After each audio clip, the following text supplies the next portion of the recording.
দেখো ভাই, আমরা বাঙালি, আর বাঙালিরা খাওয়া দাওয়া ছাড়া কিছু বুঝিই না। আর তারপরে যদি আমার মতো হয় একটু পেটুক বাঙালি, তার মতো কোনো কথাই নেই। এই যে দুদিন আগে বিয়ে বাড়িতে গেলাম, বিয়ে বাড়িতে গিয়ে তো আমার মেন উদ্দেশ্য হচ্ছে খাওয়া দাওয়া। আমার কেন, ইনফ্যাক্ট প্রায় সমস্ত বাঙালিরই। হ্যাঁ, সাজগোজ আনন্দ সবই ঠিক আছে, বাট ওগুলো সেকেন্ডারি, বাট খাওয়া ইজ ম্যান্ডেটরি। এক এবং একমাত্র উদ্দেশ্য হচ্ছে খাওয়া খাওয়া খাওয়া। তো সেই জন্য ভাবলাম যে বিয়ে বাড়ির খাওয়ার ভিডিও তোমাদের সঙ্গে শেয়ার করবো না, সেটা তো হয় না। সেই কারণে ছোট্ট একটা ভিডিও নিয়ে চলে এলাম। তো সেদিনকে বিয়ে বাড়িতে স্টার্টারে ছিল ফিশ বল, ভেজ বল আর চা কফি। তারপরে চলে এলাম মেন কোর্সে। মেন কোর্সে ছিল ফিশ চপ, স্যালাড, কাসুন্দি ছিল। আর এখানে ছিল রাধাবল্লভী ছোলার ডাল।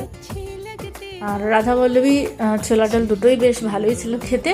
আর তারপরে ছিল ভাত, মাটন, চিকেন। কিন্তু আমি তো ভাত খাইনি, আমার ওই লুচি দিয়ে মাংস ব্যাপারটা বেশ মানে মাখো মাখো লাগে, সেই কারণে আমি রাধাবল্লভী দিয়ে মাটন খেয়েছি।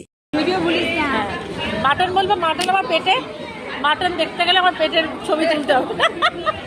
বুঝতে হবে। এই তো রোজ মাটন বুঝলি না, মটন তো।